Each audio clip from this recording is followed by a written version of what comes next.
সম্মানিত ভাইরা আমার,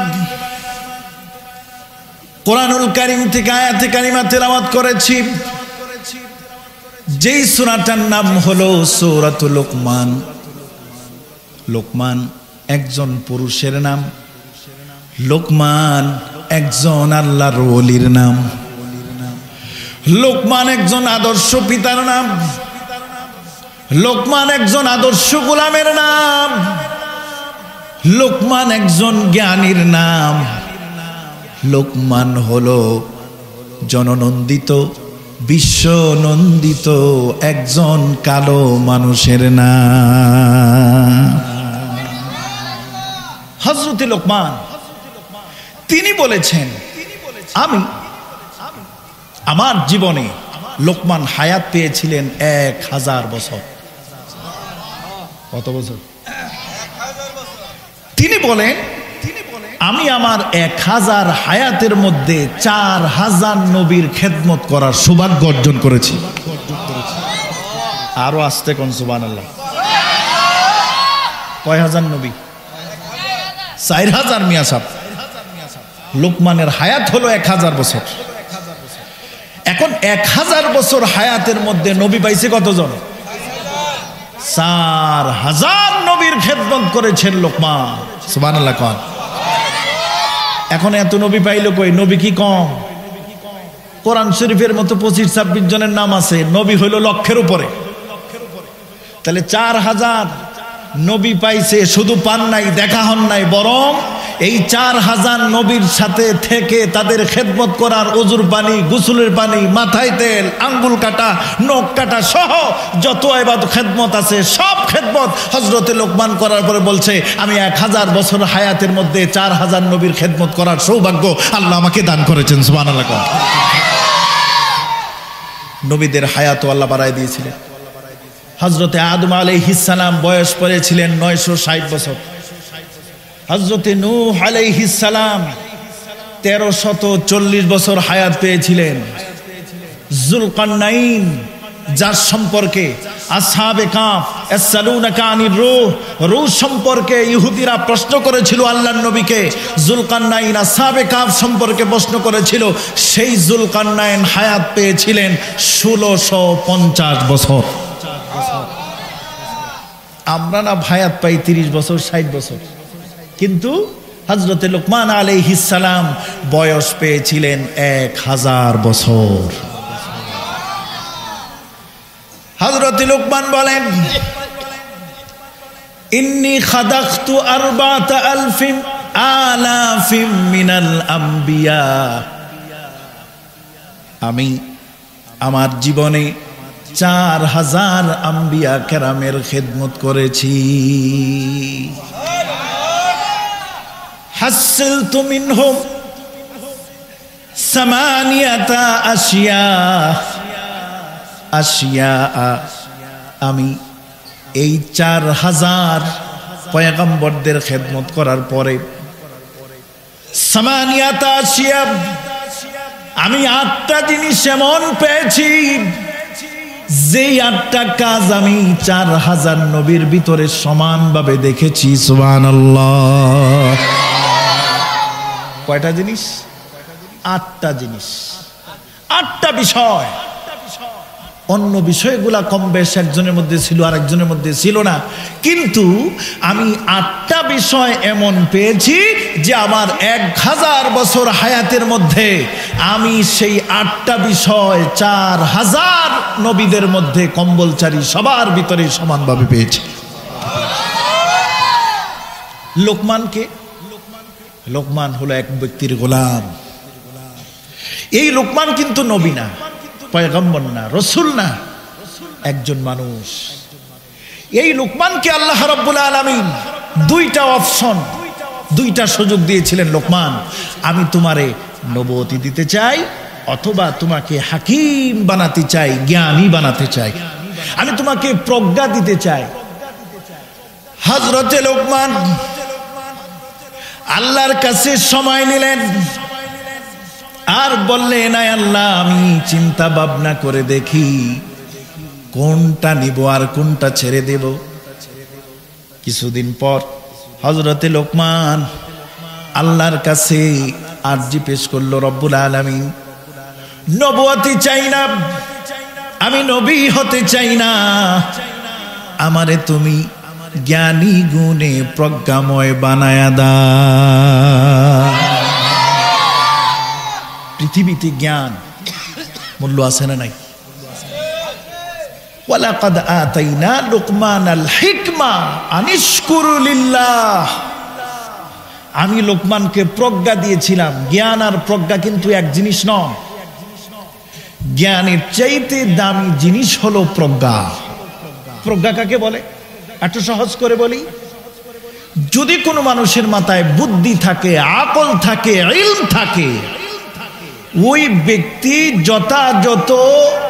যথাস্থানে পদক্ষেপ নেওয়ার আগে পরে অতীত বর্তমান ভবিষ্যৎ চিন্তা ভাবনা করে কেউ যদি অভিষ্টে লক্ষ্যে নিপুণভাবে কোনো দুর্বলতা অক্ষমতা ছাড়া সে যদি কোনো কাজের সফলতার জন্য প্ল্যান করে এবং সাকসেস হয়, সেই সাকসেস হওয়াটাকেই বলা হয় প্রজ্ঞা।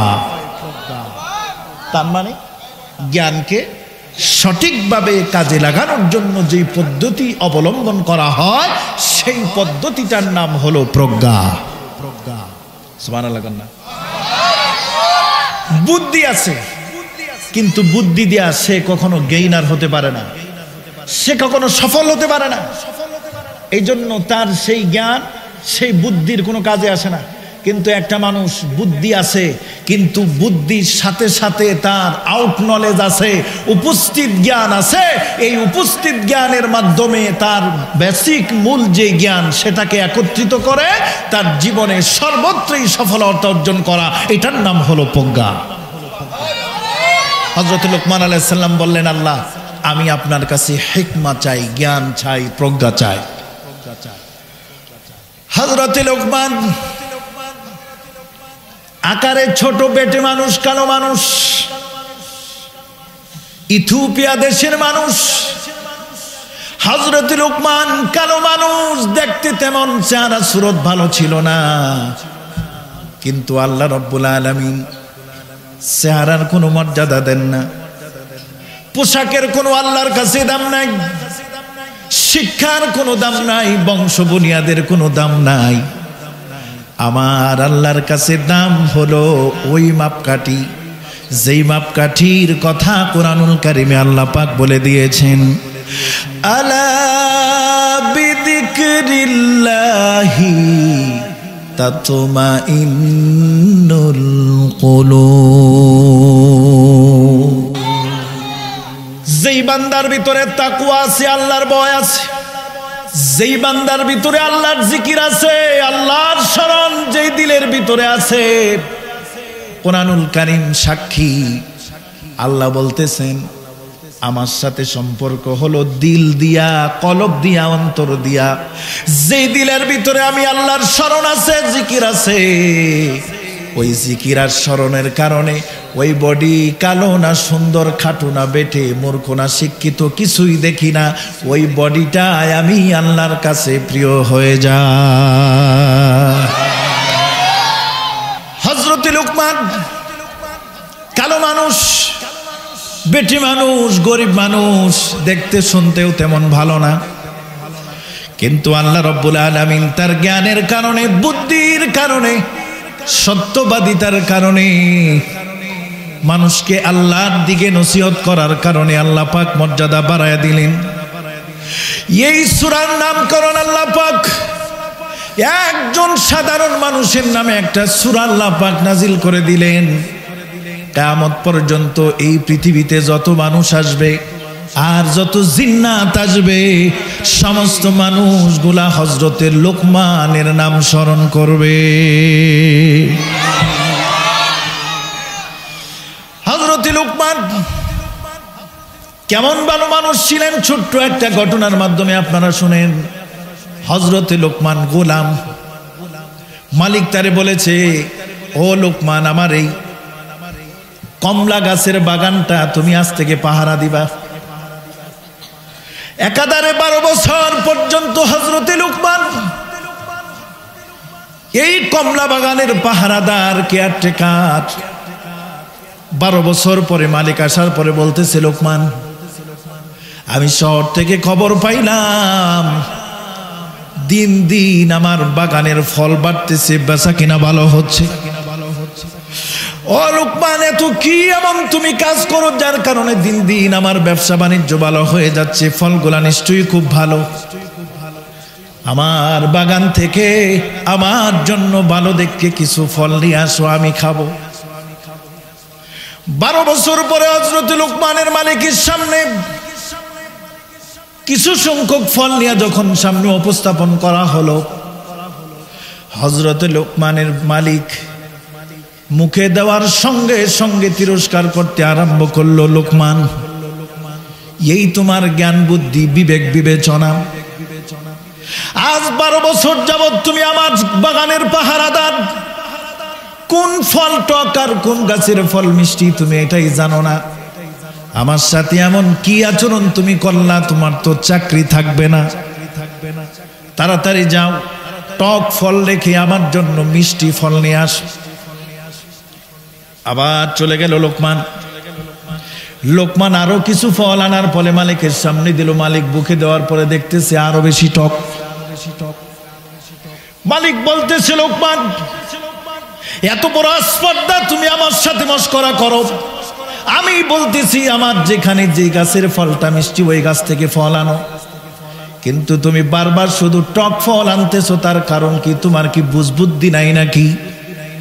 হযরত লোকমান বলল, মালিক আমার, আজকে 12 বছর পর্যন্ত আপনি আমারে মালিক বানায় দিছেন, মালি বানায় দিছেন, পাহারাদার বানাইছেন, কেয়ারটেকার বানাইছেন, কিন্তু আপনি কোনো দিন বলেন নাই, লোকমান রে, তোমার যেখান থেকে খুশি সেখান থেকে ফল খেও। আমি 12 বছর এই পাহারাদারের দায়িত্ব পালন করি ঠিক, কিন্তু অনুমতি নাই, এই জন্য আপনার বাগানের কোনো ফল আজ পর্যন্ত আমি আমার মুখে লাগাই না।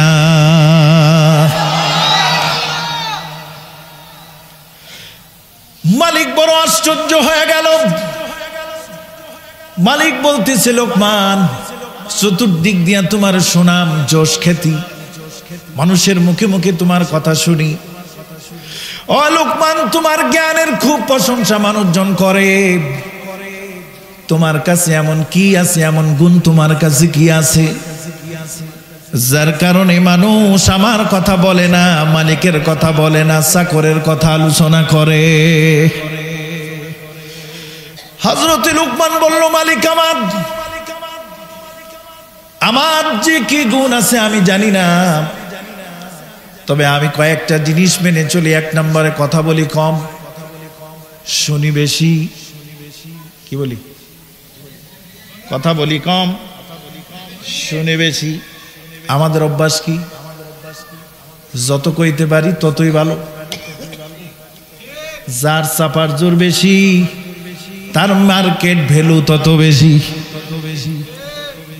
দেন না, একসারা চাপাবাজি করে এমপি হয়ে গেছে সুনামগঞ্জের দিকে, হবিগঞ্জে। ওর চাপা নাকে মুখে বাইর হয়, পাবলিক রে বলদ বানায়া হেভিওয়েট প্রার্থীরে ফেল করায় দিয়া ও এমপি হয়ে গেছে। এটা কিন্তু টেয়া করেছে না, উল্টা আরো টেয়া পাইছে। পিস সাবরার মতো যাই আইছে দেখা করতে, এমন চাপা দিছে, উল্টা আরো টেয়া দিয়ে গেছে। আপনি যে খারাইছেন এটা তোমাদের 14 গোষ্ঠীর কপাল। বুটও দিমু, টেহাও দিব, দিছে টেহা, বুটও দিছে। ওই যে পিলার টিলার লিয়া কইতো না, এই যে দেখেন, এই যে দেখেন পিলার পড়ে রয়েছে, এই যে দেখেন এটা পড়ে রয়েছে, কইতো না এরকম? চাপা মারতে মারতে সংসদে গেছে গা। ও কি লোকমানের গুণ পাইছে? লোকমানের গুণ পাইছে। হযরতে লোকমান বলল, আমি কথা বলি কম, শুনি বেশি। হযরতে লোকমান বলতেছে, মালিক আমার সামনে যদি অনেক খাদ্য আসে, আমি সব কান থেকে খাদ্য খাই না, আমার পরিমাণ চাইতে আরো অল্প খানা খাই। একেবারে পেট ভরে গলা পর্যন্ত আমি খাই না, বরং আমার পেটটাকে 3 ভাগ করে 1 ভাগ খাদ্য খাবার খা। হযরত লুকমান বলল, আমি যখন ওয়াদা করি ওয়াদা রক্ষা করি। মানুষের সামনে যদি কারো ওয়াদা দেই সেই ওয়াদা কখনো আমি বরখেলাপ করি না, ওয়াদা রক্ষা করি। এরকম অনেক গুণের কথা বলার পরে মালিক তার গুণের কথা শোনার পরে বলতেছেন, লোকমান আজকে থেকে তুমি গোলাম না, আজকে থেকে তুমি আজাদ। তোমার মতো একজন ভালো মানুষ আমি যদি আমার কাজের লোক বানায় রাখি, মৃত্যুর পরে পরকালে আমার নাজাত হবে না। ও গোলাম, আজকের পর থেকে তুমি হইলা আজাদ, কিন্তু আমার দরজা তোমার জন্য চিরদিনের জন্য খোলা। যখন আসবাও ও লুকমান, সব সময়ের জন্য আমি তোমার জন্য আমার সদর দরজা খুলে দিব। তুমি আমার ভিআইপি মেহমান হয়ে আমার বাড়িতে আসবা, আমি তোমারে ভিআইপি মেহমানের মতো কদর করব। হযরত লুকমানের মর্যাদা আল্লাহ পাক কেন বাড়ালেন? হযরত লুকমান সন্তানকে ডাক দিয়া বলতেছেন, ও আমার সন্তান, ইয়া বুনাইয়া লা তুশরিক বিল্লাহ ইন্নাশ শিরকা লাযুলমুন আযীম। হযরত লুকমানকে আল্লাহ পাক কেন পছন্দ করলেন? হৃদয় নিংড়ানো ভালোবাসা দিয়া, ভালোবাসার পরশমণি পাথর চাদর বিছায়া হযরতে লুকমান তার সন্তানকে ডেকে বলতেছেন, আমার কলিজার টুকরা সন্তান শোনো, খবরদার খবরদার, কখনো যেই তোমারে সৃষ্টি করলো আল্লাহ, ওই মালিকের সাথে কখনো কাউকে শরীক করো না। কি করো না? কার সাথে? আরো জোরে, কার সাথে? কার সাথে? হযরত লুকমান এই কথা বলার পর আরশে আজিম থেকে আল্লাহ পাক ডাক দিয়া লুকমানকে বললেন, ও লুকমান, সন্তানের সাথে তুমি আমার পরিচয় করায় দিলা। ও লুকমান, তোমার এই কথা আমার কাছে এত ভালো লাগলো। ও লুকমান, কিয়ামত পর্যন্ত তামাম পৃথিবীর সমস্ত মানবতার কাছে আমি তোমার পরিচয় করায়া দিব। তুমি তোমার সন্তানের কাছে আমার পরিচয় করায়া দিলা। আল্লাহ তা'বুদু ইল্লাল্লাহ ওয়া বিল ওয়ালিদাইনি ইহসানা ওয়াবিলওয়ালিদাইনি ইহসানা আল্লা তুশরিক বিল্লাহ ইন্নাশ শিরকা লাযুলমুন আযীম। এরপরে বলতেছেন, ও আমার সন্তান, তুমি যদি আল্লাহর সাথে কাউকে শরীক করো, সবচাইতে বড় জুলুম করবা তোমার উপরে। সবচাইতে বড় গুনাহ হলো শিরক। এই শিরক নামক জুলুম তুমি তোমার নিজের উপরে করো না। এই গুনার কারণে জাহান্নামের আগুনে পোড়া লাগবে। কারণ শিরক হলো সমস্ত গুনার ভিতরে সবচাইতে বড় গুনাহ। আল্লাহ পাক খুশি হয়ে গেলেন। এরপরে আয়াতের ভিতরে আল্লাহ পাক কুরআনুল কারীমের ভিতরে চিরন্তন করে রেখে দিয়েছেন, ইয়া বুনাইয়া লা তুশরিক বিল্লাহ ইন্নাশ শিরকা লাযুলমুন আযীম। পরের অংশে আল্লাহ পাক ওই কথাটাও সূরা লুকমানের ভিতরে কোট করে রেখে দিয়েছেন, ওয়াসাইনাল ইনসানা বিওয়ালিদাইহি ইহসানা। তুমি তোমার পিতা মাতার সাথে ভালো আচরণ করো, মা বাবার সাথে ইহসান করো, কদর করো, সম্মান করো, মা বাবার হক তুমি আদায় করো। আল্লাহ রাব্বুল আলামিন বলতেছেন, ও লুকমান, তুমি যেমন তোমার সন্তানকে আমার সাথে সম্পর্ক জড়ায় দিলা, ও লোকমান তুমি পিতা, আমি তোমার সন্তানকেও তুমি পিতা হিসাবে পিতা পিতৃর সম্পর্ক আমি আল্লাহ জড়ায় দিলাম।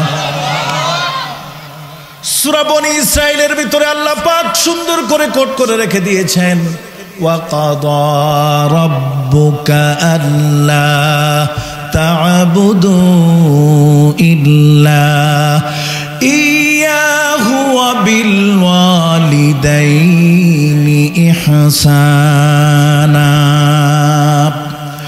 ইম্মা ইয়াবলুগান্না ইনদাকাল কিবারা আহাদুহুমা أو كلاهما فلا تقل لهما أف ولا تنهرهما وقل لهما قولا كريما। কুরআনুল কারীমের ভিতরে আল্লাহ রাব্বুল আলামিন যে জায়গায় আল্লাহর হক সম্পর্কে বলেছেন, পরক্ষণে বলেছেন মা বাবার হক সম্পর্কে। সুবহানাল্লাহ কোন কোরআনের যে জায়গায় আছে আল্লাহ তা'বুদু ইল্লাল্লাহ, আল্লাহ ছাড়া কোনো ইলাহ নাই, আল্লাহর ইবাদত করো। পরক্ষণে পরের অংশে আল্লাহ রাব্বুল আলামিন সমস্ত মা বাবার কথা বলে দিয়েছেন।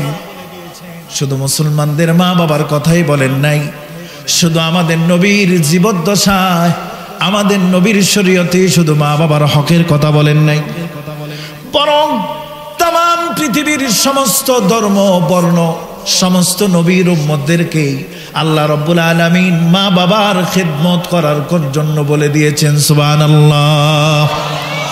ওয়া ইয আখাযনা মিসাকা বানি ইসরাঈলা লা তা'বুদুনা ইল্লাল্লাহ ওয়া বিল ওয়ালিদাইনি ইহসানা। বনী ইসরাঈলের থেকে আল্লাহ যখন অঙ্গীকার নিলেন, ওই জায়গাও বনী ইসরাঈল থেকেও আল্লাহ পাক অঙ্গীকার নামা নিলেন, আল্লাহর সাথে কাউকে শরীক করা যাবে না, আল্লাহর সাথে কাউকে শরীক করা যাবে না, আল্লাহর গোলামি করা লাগবে। সেখানেও বলতেছেন ওয়াবিল ওয়ালিদাইনি ইহসানা, তোমরা মা বাবার খিদমত করো।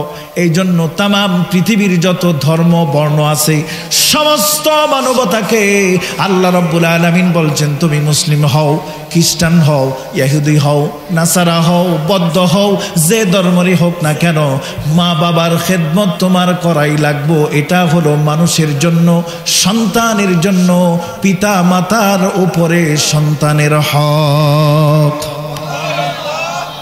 সন্তানের উপরে পিতামাতার হক, মা বাবার খিদমত করা লাগবে। এই কথাগুলো আল্লাহ রাব্বুল আলামিন হযরত লুকমানের জবান থেকে যখন শুনলেন, আল্লাহ পাক খুশি হয়ে বললেন, ও লুকমান, তোমার ভিতরে এত জ্ঞান, এত গুণ, তুমি এত বুদ্ধিমান, তুমি শুধু ইহকাল চিনলা না, বরং পরকালেও চিনলা, তোমার সৃষ্টিকর্তারেও চিনলা, মাবুদ চিনলা। এই সমস্ত কথাগুলো আল্লাহর কাছে যখন গেল, আল্লাহ রাব্বুল আলামিন এই কথাগুলো শোনার পরে এত বেশি খুশি হয়ে গেলেন। সম্মানিত ভাইরা আমার, তাম পৃথিবীর মানুষ এক পাল্লায় রাখলে একজন সাহাবীর মর্যাদার সমতুল্য কেউ হবে না। লক্ষাধিক সাহাবীর শুধুমাত্র একজনের কথা কুরআনুল কারীমের ভিতরে আল্লাহ পাক বলেছেন। একজন সাহাবীর নাম পুরা 30 পারা কোরআনের ভিতরে আসছে ডাইরেক্ট। আর কোন সাহাবীর নাম কুরআনুল কারীমের ভিতরে আল্লাহ পাক লিখলেন না। কিন্তু একজন লোকমান, সাধারণ মানুষ, এই লোকমানের নামে শুধু আয়াতি নাজিল করলেন না, বরং কুরআনুল কারীমের ভিতরে সম্পূর্ণ একটা সূরা, যেই সূরার নামকরণ করা হলো, তার নাম হলো লোকমান। এরপরে দেখেন হযরত লুকমান আরেকটা কথা আল্লাহ পাক খুব পছন্দ করেছেন। সেই কথাটা হলো, ইয়া বুনাইয়া আকিমিস সালাতা ওয়া আমুর বিল মা'রুফ ওয়ানহা আনিল মুনকার।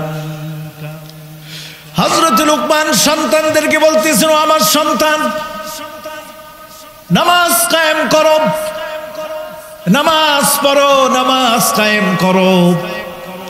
নামাজের প্রতি গুরুত্ব দিচ্ছেন হযরত লুকমান।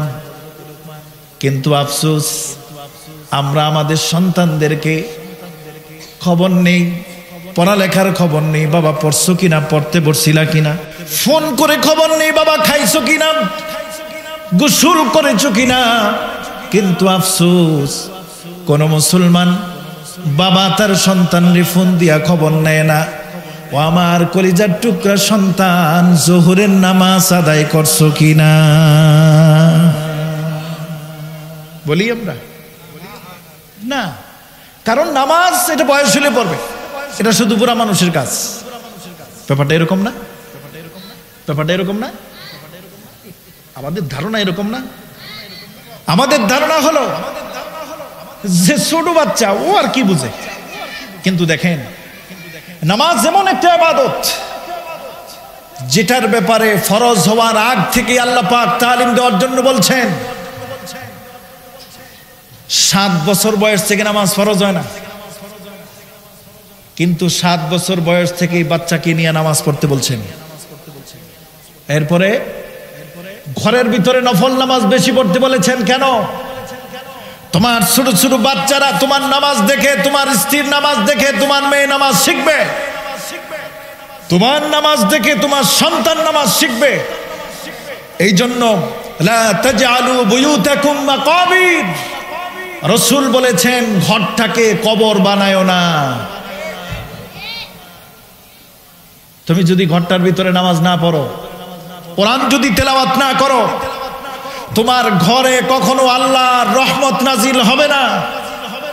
এই ঘরটা কবরের মতো হয়ে যাবে, পড়া বাড়ি ছাড়া বাড়ির মতো, বিরান বাড়ির মতো হয়ে যাবে।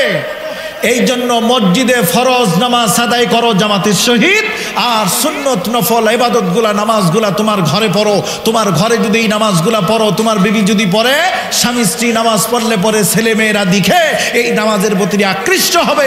7 বছর বয়স থেকেই তোমার সন্তানের নামাজের তালিম হয়ে যাবে।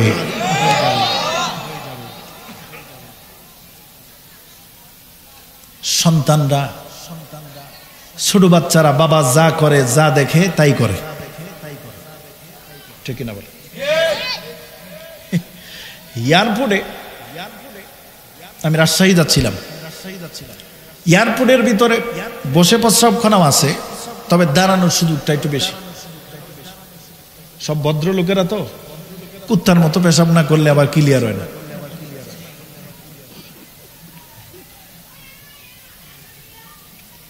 তো আমার সামনে, চোখের সামনে ঘোরা, আমি লবিতে বসে আছি। বাচ্চার বয়স কত হবে? 1.5-2 বছর হবে। আব্বা আব্বা কোন রকম বলতে পারে। বাবা যায় এই কাম সারছে, দাঁড়ায়। ছেলেও আমি হিসু করবো, বাথরুমে ঢুকাইছে, কমোডে বসাইছে, কোনা পয়সা করবো না। কেমনি করবা বাবা? তুমি যেমনি করছো এমনি করবো। ভদ্র মানুষ। বাবাও দেখলাম খুব খুশি, আরে আমার ছেলেও তো দিয়ে কুত্তা মার্কা পেশাব করবো। নিয়ে গেছে, নিয়া রানের উপরে ধরছে, দইরা কয়া আব্বু চিন্তা খুলে দিছে, বাস মেশিন টাট। কিছু জিনিস আছে এগুলা দেখলেই মন চায়। কি চায়? কিছু জিনিস দেখলেই মন চায়। এই যে যেমন বাচ্চারা, বাপে যদি এরকম করে, এই যে আপনি যে ফোনে কথা বলেন, মোবাইলে হ্যালো, ছোট বাচ্চাও দেখবেন মোবাইল নিয়ে এরকম করতেছে, করে না? ঘরের মধ্যে সারাক্ষণ দেখে এভাবে মোবাইল চালাইতেছে। তো ঘরের এই দৃশ্য দেখে বাচ্চারাও সবার আগে বর্তমানে মোবাইলটা কানে নেওয়া শিখে। কথা ঠিক বললাম না? ঠিক বললাম। এরপরে কান চুলকানির কটন বাড আছে না? এই কটন বাড যদি আপনার সামনে কেউ একটা কটন বাক্সের বাক্স নিয়ে চুলকানি শুরু করে, দেখবেন আপনার কানের মধ্যে পির পির পির পির শুরু হয়ে গেছে। এ ভাই দেন তো একটা, দিয়ে আপনিও শুরু করলেন। দেখছেন মনে হয়েছে। আসেন উপরে চলে আসেন, উপরে আসেন, উপরে আসেন। তো এই হলো আদর্শ পিতা। আদর্শ পিতাকে যে তার আল্লাহর সাথে সন্তানের সম্পর্ক জড়ায় দিবে। সুবহানাল্লাহ। যে পিতা তার সন্তানকে বলবে নামাজ কায়েম কর বেটা, নামাজ ছাড়া কোনো গতি নাই, নামাজ কায়েম কর, নামাজ পড়বি। মুররু আওলাদাকুম বিসসালাতি ওয়া হুম আবনাউ সাবঈ সিনিন ওয়াদরিবুহুম আলাইহা। আল্লাহ রাসূল বলেছেন 7 বছর থেকে নামাজের তালিম দাও, এরপরে 10 বছর পর্যন্ত পিটি রাতাও, 10 বছর যখন হয়ে যাবে তখন পিটুনি লাগাও। সুবহানাল্লাহ কন্যা। তাহলে দেখেন আল্লাহ পাক নিজে বলছে সন্তানকে শাসন করা লাগবে, কিন্তু আমরা শাসন তো দূরের কথা। আচ্ছা ছোট মানুষ, এই যে রমজান আসতেছে, 10, 12, 15, 16 বছরের ছেলে মেয়েদেরকেও আপনারা তুলবেন না।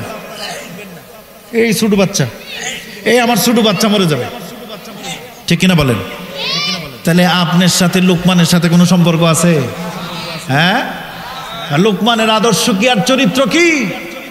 লোকমান তার সন্তানকে আল্লাহর দ্বীনের জন্য, আল্লাহর হুকুম পালন করার জন্য শিক্ষা দিচ্ছেন। এই জন্য আজকের ঘরে ঘরে যদি প্রত্যেকটা বাবা যদি লোকমানের মতো হয়ে যায়, সন্তানকে যদি পরকালের জন্য আল্লাহর সাথে যদি সম্পর্ক জড়ায় দেয়, ঘরে ঘরে আল্লাহ পাকের এক একজন ওলি হয়ে পরিবর্তন হয়ে যাবে। সুবহানাল্লাহ। এই হলো লোকমান। হযরত লোকমান বলতেছেন, ইয়া বুনাইয়া আকিমিস সালাতা ওয়া আমুর বিল মা'রুফি ওয়ানহা আনিল মুনকার। হযরত লোকমান বলতেছো, আমার কলিজার টুকরার সন্তান, নামাজ কায়েম করো, আমর বিল মা'রুফ করো, নাহি আনিল মুনকার করো, সৎ কাজের আদেশ দাও, অসৎ কাজ থেকে মানুষকে বিরত রাখো, নিষেধ করো। এই যে নামাজের কথা বললো, ভালো কাজের কথা বললো হযরতে লোকমান, সন্তানের জন্য সম্পদশালী করে রাখা, সন্তানকে বড় ধনাঢ্যবান বানানো, বড় বিজনেস ম্যাগনেট বানানো, সন্তানকে এই দুনিয়ার প্রাচুর্য গ্রহণ করা দেওয়া, এইগুলার কথা কিছুই বললেন না। তার কারণ হলো হযরতে লোকমান জানেন আল্লাহ পাক মানুষ সৃষ্টি করার আগে আমার আল্লাহ সকল প্রাণীর রিজিক আল্লাহ আগেই তৈরি করেছেন। ওয়ামা মিন দাব্বাতিন ফিল আরদি ইল্লা আলাল্লাহি রিজকুহা। এই পৃথিবীতে, এই জমিনে বিচরণশীল যত প্রাণী আছে, সমস্ত প্রাণীর রিজিকের দায়িত্ব আমার আল্লাহর কাছে। রিজিকের কোনো টেনশন করা লাগবে না। এই দুনিয়াতে কামাই রোজ করার শুধু তোমার উদ্দেশ্য না, তোমাকে পাঠানো মাকসাদ না, উদ্দেশ্য না। এই দুনিয়াতে সমস্ত মানুষকে পাঠানোর জন্য আল্লাহ রাব্বুল আলামিনের উদ্দেশ্য হলো একটাই, আর সেটা হলো ওয়ামা খালাকুতুল জিন্না ওয়াল ইনসা ইল্লা লিয়াবুদুন। মানুষ আর জিনকে আল্লাহ রাব্বুল আলামিন সৃষ্টি করেছেন কিসের জন্য? তার গোলামি করার জন্য। সুবহানাল্লাহ কন্যা। এই দুনিয়াতে যা কিছু আছে, ও বান্দা, এই দুনিয়ার যা কিছু আছে সব কিছু তোমার জন্য, বিনিময়ে তুমি হইলা আমার আল্লাহর জন্য। তোমার জন্য পাক পাখালি, তোমার জন্য চন্দ্র সূর্য, তোমার জন্য আকাশ বাতাস পাহাড় পর্বত নদী নালা খাল বিল, যা কিছু আছে, যা কিছু তুমি দেখো না, সব কিছুই বান্দা তোমার জন্য আল্লাহ পাক খেদমত হিসাবে বানিয়েছেন। আর বিনিময়ে তুমি যদি আল্লাহর দরবারে সিজদা দাও, তুমি যদি আল্লাহর গোলামি করো, তুমি যদি আল্লাহর নৈকট্য হাসিল যদি করতে পারো, তোমার মতো বান্দা দুনিয়াতে যতদিন একজন থাকবে ততদিন পর্যন্ত আল্লাহর এই দুনিয়ার কোনো ক্ষতি করবেন না। সম্মানিত ভাইরা আমার, হযরতে লোকমান 1000 বছর হায়াত পেয়েছিলেন। কত হাজার বছর? 1000 বছর হায়াত পাওয়ার পর হযরতে লোকমান বলতেছেন, আমি 4000 নবীর খেদমত করে 8টা বিষয় এমন পেয়েছি, যেই 8টা বিষয় সমস্ত নবীদের মাঝে আমি সমানভাবে পেয়েছি। সুবহানাল্লাহ। ইন্নী খাদাখতু 4000 মিনাল আম্বিয়া হাসালতু মিনহুম 8 আশিয়া। আমি 4000 নবীদের খেদমত করে 8টা বিষয় এমন পেয়েছি, যেই 8টা বিষয়ের উপরে যদি কেউ আমল করে, হযরতে লোকমান বলেন তার জিন্দিগি পরিবর্তন হয়ে যাবে, তার জিন্দিগিতে আর তেমন কিছু আমল করা লাগবে না। সুবহানাল্লাহ। এক নম্বরে, ইদা কুনতা ফিস সালাতি ফাহফাজ কলবাক। ইদা কুনতা ফিস সালাহ ফাহফাজ কলবাক। এক নম্বরে হলো, তুমি যখন নামাজ পড়বা কি করবা? ও বান্দা, তুমি যখন নামাজ পড়বা কলবটার ভিতরে রশি লাগাও, দিলটাকে তুমি বেঁধে রাখো। দিলটা যেন ব্যবসা বাণিজ্যের ভিতরে ঢুকে না যায়, দিলটা যেন বিবির কাছে না যায়, প্রেমিকার কাছে না যায়, এই দিলটা যেন দুনিয়ার কোনো প্রাচুর্যের দিকে না যায়। ইদা কুনতা ফিস সালাত ফাহফাজ কলবাক। তোমার দিলটাকে তুমি রশি বেঁধে আটকে ধরে যদি তুমি নামাজ পড়তে পারো, আমি এই আমলটা 4000 পয়গম্বরের চরিত্রের ভিতরে, আমলের ভিতরে আমি খুঁজে পাইছি। কুরআনুল কারীমের ভিতরে আল্লাহ রাব্বুল আলামিন বলেন, ইন্নাস সালাতা তানহা আনিল ফাহশাই ওয়াল মুনকার। নামাজ যদি পড়ো, আর নামাজ যদি নামাজের মতো হয়, কিসের মতো? আর যদি নামাজ শুধুমাত্র দেখা নিয়ে নামাজ হয়, ফর্মালিটির নামাজ যদি হয়, ও বান্দা, সেই নামাজ দেয়া কোনো কাজ হবে না। হুজুরে কলব, লা সালাতা ইল্লা বিহুজুরিল কলব। নবীজি বলেছেন, যেই নামাজের ভিতরে কলব উপস্থিত নাই, দিল নাই, ওই নামাজ কোনো নামাজই না। এটার মধ্যে সুবহানাল্লাহ, সুবহানাল্লাহ একেবারে এত সস্তা হয়ে গেল আজগা। মজার ঠেলায় খালি সুবহানাল্লাহ কোন, নাউযুবিল্লাহ না কইবেন। লা সালাতা ইল্লা বিহুজুরিল কলব। যেই নামাজের ভিতরে দিল থাকে না, মন থাকে না, যেই নামাজের ভিতরে খুশু থাকে না, ওইটা নামাজ না। কে বলেছেন? রাসূলুল্লাহ সাল্লাল্লাহু আলাইহি ওয়াসাল্লাম বলেছেন। তাহলে 8টা গুণের মধ্যে নবীদের, 4000 নবীর 8 গুণের মধ্যে এক গুণ হলো কি? নামাজ পড়ার সময় কি করতে হবে? দিলকে নামাজের ভিতরে বেঁধে রাখতে হবে, রশি লাগাতে হবে। পারবো তো আমরা? এই নামাজের ব্যাপারে আল্লাহ রাব্বুল আলামিন নামাজের কথা কুরআনুল কারীমে বারবার বলেছেন, আল্লাযীনা ইয়াযকুরুনাল্লাহা কিয়ামান ওয়া কুউদান ওয়া আলা জুনুবিহিম ওয়া ইয়াতাফাক্কারুনা ফী খালকিস সামাওয়াতি ওয়াল আরদ। কেউ নামাজ আদায় করে, তাসবিহ পড়ে, আল্লাহর জিকির করে দাঁড়ায় দাঁড়ায়া, কেউ আল্লাহর জিকির করে রুকুর হালতে যায়া, কেউ আল্লাহর তাসবিহ পড়ে সিজদায় যায়া, কেউ আল্লাহর তাসবিহ পড়ে তাশাহুদের হালতে বসে বসে। সুবহানাল্লাহ। কুল্লু শাইইন ইউসাব্বিহু লিল্লাহি মা ফিস সামাওয়াতি ওয়া মা ফিল আরদ।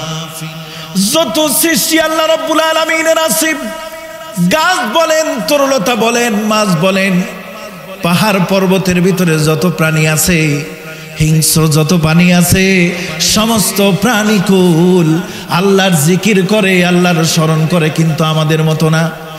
সমস্ত সৃষ্টিগুলা এক এক সৃষ্টি এক এক রকমের নামাজ পড়ে। যেমন তামাম পৃথিবীর ভিতরে বৃক্ষরা যেগুলা দাঁড়ায় আছে কিনা বলেন? গাছগুলা দাঁড়ানো না শোয়ানো? এটাকে বলা হয় কিয়াম। দাঁড়ানো অবস্থায় আছে। তাম পৃথিবীর সমস্ত বৃক্ষ রাজিগুলা দাঁড়ানো অবস্থায়, কিয়াম অবস্থায় আছে, তারা আল্লাহর তাসবিহ পড়তেছে। বাতাস যখন আসে পাতার ভিতরে শন শন শব্দ হয় কিনা, শুনেন কিনা? এই শন শন শব্দ আর কিছুই না, এই শন শন শব্দ হলো আমার আল্লাহর তাসবিহ, আমার আল্লাহর শরণ। এরা দাঁড়ায় দাঁড়ায় কিয়ামের হালতে আল্লাহর জিকির করে, রুকুর হালতে আল্লাহর জিকির করে, তাসবিহ করে। রুকুর হালতে এই দুনিয়াতে অনেক প্রাণী আছে না নাই? গরু, ছাগল, বেড়া, বকরি রুকুর হালতে আছে না? তাম পৃথিবীর সমস্ত এই প্রাণীগুলা যাদের চার পা আছে তারা সদা সর্বদা রুকুর হালতে থাকে। রুকুর হালতে আমার আল্লাহর তাসবিহ পড়তেছে, জিকির করতেছে। তাশাহুদের হালতে আছে কিছু প্রাণী। ব্যাং দেখছেন না? ব্যাং যখন বসে কত সুন্দর মনে হয় মিস্টার ব্যাং আত্তাহিয়াতু বসে বসে পড়তেছে, সুবহানাল্লাহ। এইরকম কিছু প্রাণী তাশাহুদের ভিতরে বসে বসে আল্লাহর জিকির করতেছে। আর কিছু প্রাণী আছে সেজদার হালতে সয়স্রীপ জীব, যারা বুক দিয়া হাঁটে, পেট দিয়া হাঁটে, সাপ বিচ্ছু আছে না নাই? এই সমস্ত প্রাণীগুলো সরীসৃপ জীবগুলা যারা আছে তারা আল্লাহর ইবাদত করে, আল্লাহর তাসবিহ পড়ে সিজদার হালতে। সম্মানিত ভাইরা আমার, কিন্তু একটা মানুষ যাকে আল্লাহ রাব্বুল আলামিন আশরাফুল মাখলুকাত বানিয়েছেন, এই আশরাফুল মাখলুকাত বানানোর কারণ হলো তাম পৃথিবীর সমস্ত সৃষ্টির ভিতরে জিকিরের আলাদা, তাসবিহর আলাদা। কেউ রুকুতে, কেউ তাশাহুদে, কেউ তাসবিতে, কেউ সেজদায়, কেউ কিয়ামের ভিতরে আছে। কিন্তু 3.5 হাত বডির একটা বনি আদম, তার ভিতরে কিয়ামও আছে, রুকু আছে, সেজদা আছে, তাশাহুদও আছে, এমনকি সেজদার হালতেও আমার আল্লাহর জিকির করতে পারে। এজন্য আল্লাহ পাক আমাদেরকে বানিয়েছেন আশরাফুল মাখলুকাত, সুবহানাল্লাহ। হযরত লুকমান বলতেছেন, ইদা কুনতা ফিস সালাহ ফাহফাজ কলবাক।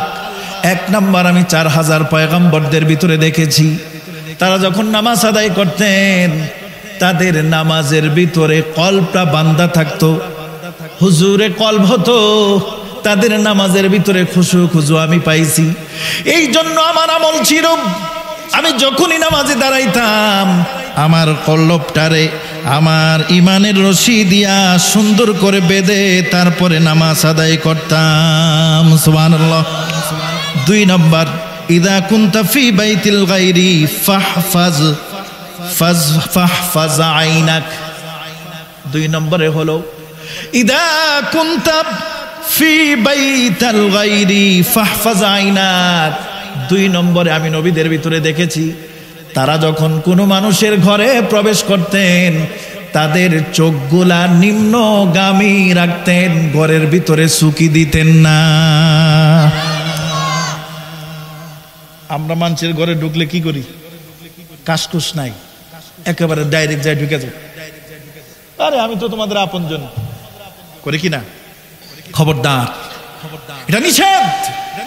এমন কি আপনার মায়ের ঘরেও যদি আপনি প্রবেশ করেন আগে সালাম দিবেন, আগে অনুমতি নেবেন। আল্লাহ কোরআনুল কারীমের ভিতর বলছেন, লা তাদখুলু বুয়ুতান গায়রা বুয়ুতিকুম হাত্তা তাস্তানিসু ওয়া তুসাল্লিমু। সুবহানাল্লাহ। মিয়া সাহেব, ইসলাম কত সুন্দর জীবন ব্যবস্থা। আল্লাহ কোরআনে বলছেন, ঘরে যখন ঢুকবা 1 নম্বরে অনুমতি নিবা, 2 নম্বরে সালাম দিবা। এরপরে কিছু মানুষের চরিত্র এমন, ঘরে ঢুকে আর এদিক সেদিক আঁকা বাঁকা চোখে চায়, নারী লোক কোন দিকে আছে একটু দেখি, ঠিক না? ঠিক। হাদিসের মধ্যে আছে, যেই ঘরে স্বামী স্ত্রী থাকে ওই ঘরে যদি কোনো মানুষ চুকি দেয়, রাসূল বলছেন সুই দিয়া চোখ 2টা গালায় দাও। কত বড় কথা! স্বামী স্ত্রী একান্ত সময় কাটাচ্ছে স্বামী স্ত্রীর ঘরে, তুমি মিয়া সাহেব কোনো কথা নাই, বার্তা নাই, চুকি দিবা, জানলা দিয়া, দরজা দিয়া, ফাঁক দিয়া, রাসূল বলছেন সুই নাও, ওকে চোখ 2টা গালায় দাও, বন্ধ করে দাও। হযরত লোকমান বললেন, আমি 4000 নবীর মধ্যে দেখছি তারা যখন কারো ঘরে প্রবেশ করতেন তাদের চোখ তাদের নজর নিম্নগামী রাখতেন। সুবহানাল্লাহ কোন।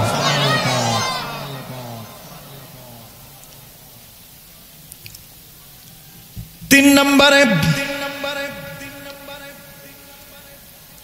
ইদা কুনতা বাইনা তাব ফাহফাজ হালাকাত।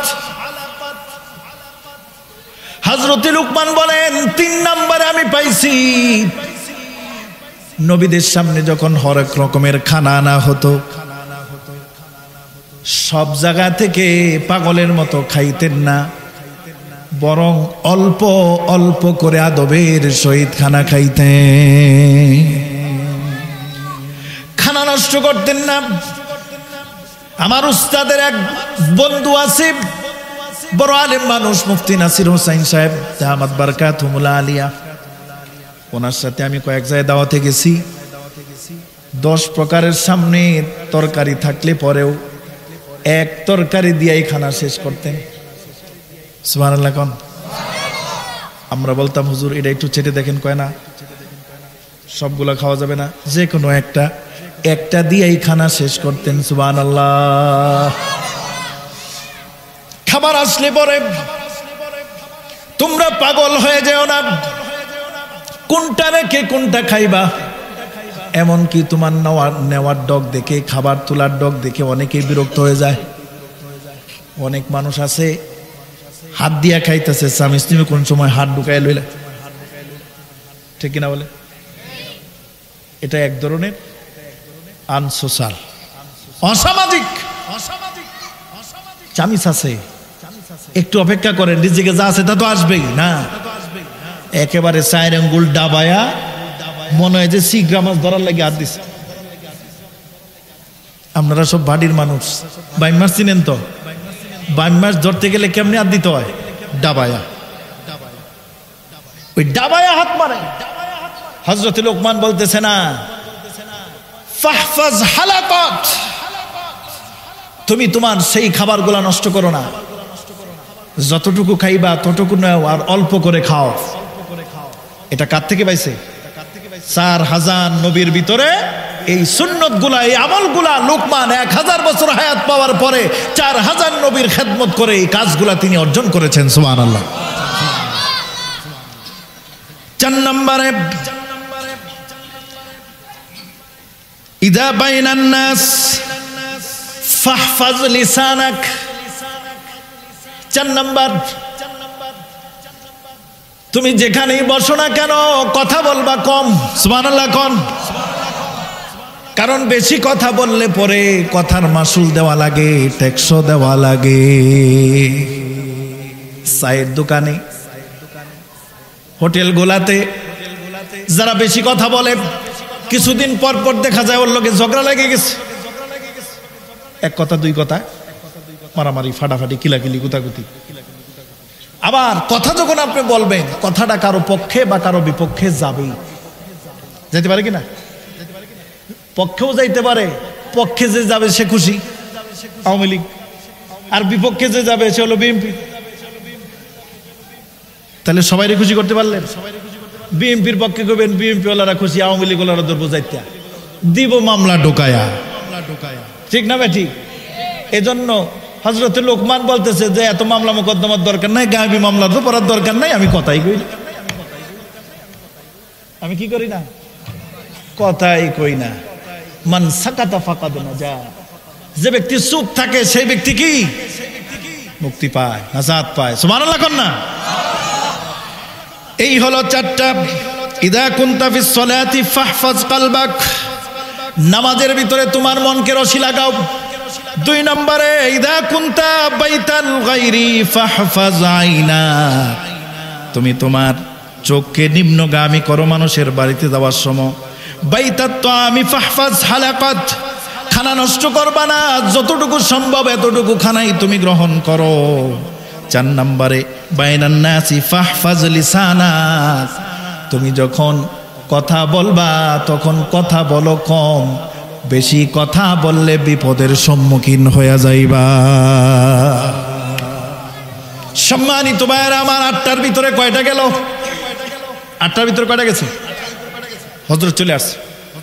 আর 4টা হলো 2টা এমন যে 2টা কখনোই ভোলা যাবে না, আর 2টা সব সময় মনে রাখতে হবে, ভোলা যাবে না। এটা সব সময় ভুলে থাকতে হবে, আর 2টা কখনো ভোলা যাবে না। 2টা সব সময় মনে রাখতে হবে। তার মধ্যে 1 নম্বর হলো আল্লাহর জিকির, আমার আল্লাহর স্মরণ। সুবহানাল্লাহ। আল্লাহরে ভোলা যাবে কখনো? কখনো ভোলা যাবে? এরপরে যে 2টা সব সময় স্মরণ রাখতে হবে, একটা হলো আল্লাহর জিকির, আরেকটা হলো মৃত্যুর কথা, মৌতের কথা স্মরণ করা লাগবে। মৌতের কথা যদি স্মরণ রাখেন, মৃত্যু হবে জান্নাতের বিছানা।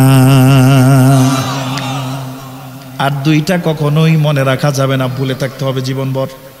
1 নম্বরে হলো কাউকে যদি আপনি ইহসান করেন, কারো যদি উপকার করেন, এই কথা কশিনকালেও মনে আনবেন না। কিন্তু আমাদের হালত কি? যারে উপকার করছি এই বেটারে সামনে পাইলি, এই আমার ব্যাগটা ধর তো, এই আমার ব্যাগটা ধর, এই আমার লোটাটা ধর, এই আমার গাড়িটা ধর। ওই বেচারাও চিন্তা করে, আরে উনি তো আমার একটু উপকার করছিল, কইছে বেচারা, কিন্তু মনে চায় না। কিন্তু তারপরেও ইচ্ছার বিরুদ্ধে যায়া এই লোকের উপকার করতে বাধ্য হয়, আর নিজের ভিতরে একটু তাকাব্বুরি আসে, কয় দেখ উপকার করছি, এখন গোলাম বানাইছি। ঠিক না ভাই? ঠিক। আর 8 নাম্বার হলো সর্বশেষ, যে কখনোই মনে করা যাবে না। 1 নাম্বার হলো উপকারের কথা বলা, স্মরণ করা যাবে না। আরেকটা হলো কেউ যদি গালি দেয় আপনাকে, যদি কেউ কি দেয়, গালি দেয়, কষ্ট দেয়, আপনাকে অসম্মান করে, কখনো তার কথা মনে আনবেন না, কারণ আনলে পরেই ওই লোকের উপর আপনার বদদোয়া চলে আসবে। ঠিক কিনা বলে? এই জন্য 2টা জিনিস সদা সর্বদা মনে রাখতে হবে, একটা হলো আল্লাহর জিকির, আর একটা হলো মৃত্যু। আর কখনোই স্মরণ করা যাবে না উপকার করার পরে সেই উপকারের কথা স্মরণ করা যাবে না। কেউ যদি কষ্ট দিয়ে থাকে, বেয়াদবি করে থাকে, তার কথাও স্মরণ করা যাবে না। তাহলে আপনিও সেফ, ওই ব্যক্তিও সেফ। হযরতে লোকমান বললেন, এই যে আমি 8টা জিনিস 4000 পয়গম্বরদের খেদমত করার পরে এই 4টা এবং 4টা 8টা, এই 8টা বিষয়ের আমি এমন পাইলাম 4000 নবীর ভিতরে এই 8টা আমল ছিল, আমার লোকমানের ভিতরেও আমি এই 8টা আমলকে আমার জন্য আমি ফরজ করে নিয়েছি। এই জন্য আপনাদের কাছে সবক হলো, আপনার যদি নামাজ পড়ার সময় হুজুরে কলব, আপনার যদি নামাজ পড়ার সময় দিলকে সহি শুদ্ধভাবে খুশু খুদির সহিত যদি দিলকে হাজির করে নামাজ আদায় করতে পারেন, তাহলে সেই নামাজ আল্লাহর দরবারে কবুল হবে কিনা বলেন? অন্যের বাড়িতে যাওয়ার সময় চোখ নিম্নগামী রাখবেন, সালাম দিবেন, অনুমতি নেবেন। এরপরে খানা যদি সামনে আসে, যেখান থেকে সেখান থেকে খাবেন না, আদবের সহিত পরিমাণ মতো মার্জিত স্বভাবের চরিত্র হয়ে খাবেন। 4 নাম্বার হলো যেখানেই বসবেন বেশি কথা বলবেন না। আর 2টা সবসময় মনে রাখবেন, আল্লাহর জিকির, মৃত্যুর কথা। কখনোই মনে করবেন না 2টা জিনিস, একটা হলো উপকারের কথা, আর একটা হলো কেউ যদি আপনাকে কষ্ট দেয় সেই কষ্টের কথাও কখনো মনে রাখবেন না। আল্লাহ পাক এই 8টা বিষয়ের উপরে আমল করে আমাদের জিন্দেগি পরিবর্তন করার তৌফিক দান করুন। আমিন। ওয়া আখিরি দাওয়ানা আনিল হামদুলিল্লাহি রাব্বিল আলামিন।